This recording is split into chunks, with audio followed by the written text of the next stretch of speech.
Ivory Coast is located in Western Africa, bordered by Liberia, Guinea, Mali, Burkina Faso, and Ghana.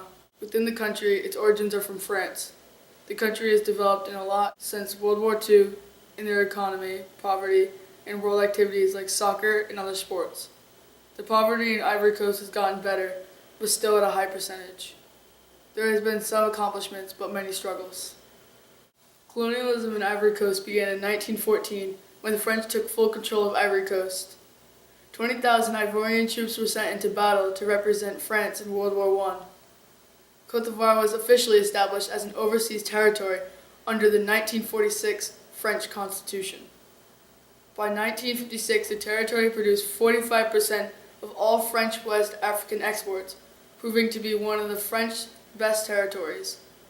This is because of Ivory Coast's surplus of cocoa and their ability to export coffee and palm oil.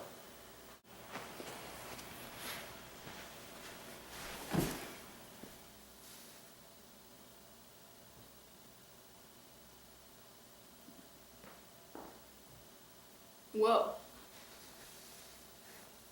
in 1960, France grants independence under President Félix Houphouët-Boigny, who holds power until he dies in 1993.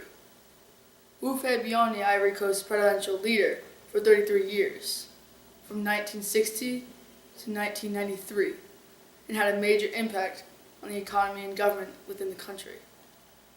Ivory Coast's rapid economy progress was often cited as a showcase for successful capitalist development in an African setting. And through a confluence of political eloquence and a calm and authoritative manner, this short, small-boned, and almost delicate-appearing man was able to avoid most of the fierce confrontation and political turmoil that had been tormented post-independence Africa. Even his harshest critics, who called him a tool of neo-colonialism, conceded that he has instilled a strong sense of nationhood among the country's nearly 60 distinct ethnic groups. The peace he brought during his first 2 decades as president seriously began to deteriorate in recent years. Much of the deterioration was caused by a dramatic slump in the world's commodity prices, which threw the economy into a tailspin. Boigny did little to deflect such criticism. Throughout the days of the campaign, Mr. Houphouët-Boigny was virtually invisible. Relying mostly on old footage of himself in past years, Houphouët-Boigny was criticized worldwide in 1979 when he granted protection to Jean-Bédel Bokassa, exiled leader of Central African Republic. However, he subsequently found the presence of Mr. Bokassa, who had been accused of the massacre of hundreds of his countrymen, a continuing burden both politically and financially, and in 1983 he ordered his expulsion. Soon afterward, Mr. Houphouët-Boigny's popularity began to deteriorate. His oft-repeated assertion that not a single drop of blood has been spilled in this country since I've been president was conclusively disproved in the late 1980s.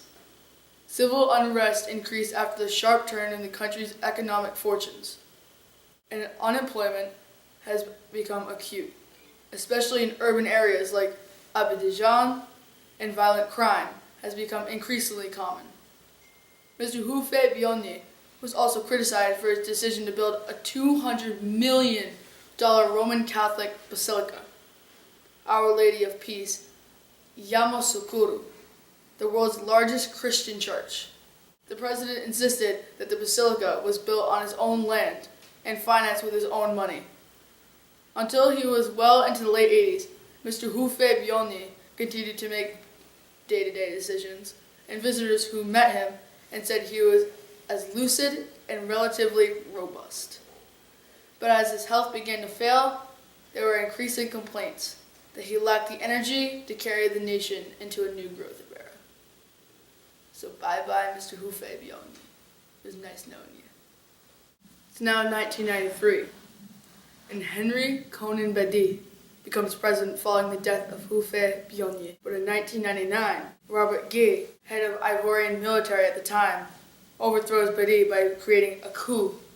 So now Ivory Coast has even more issues.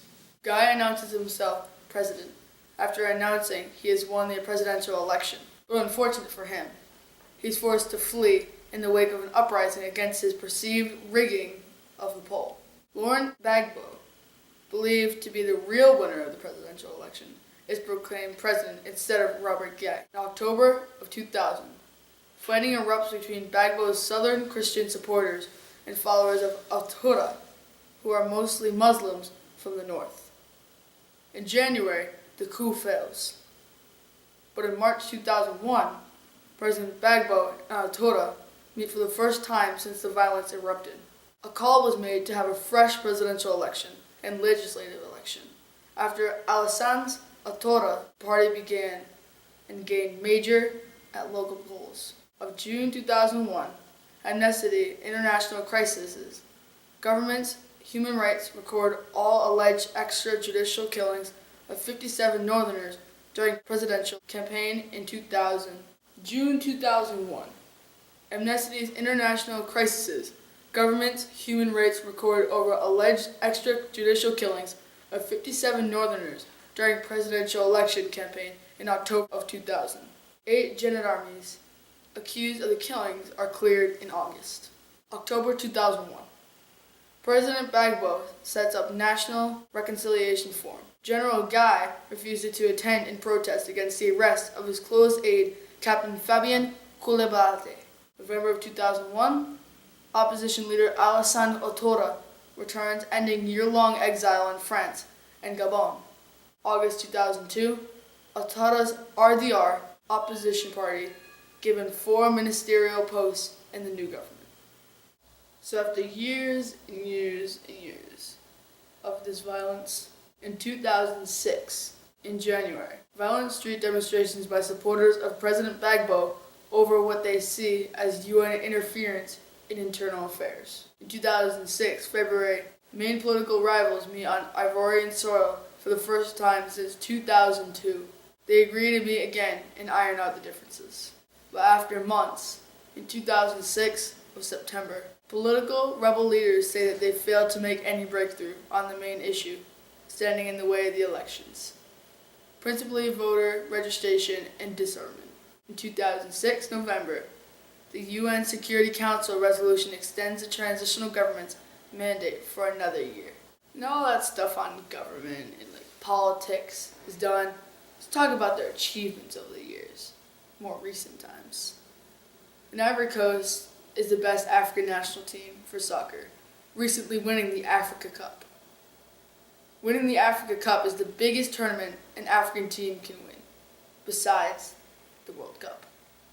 But they wouldn't have been able to do it if it wasn't for their star player and captain of Ivory Coast national team, Yaya Toure, for scoring this goal to win the tournament.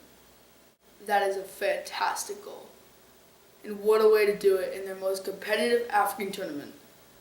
Speaking of Yaya Toure, he won the African Player of the Year award, as he is the best African player in the world. Now that's an accomplishment.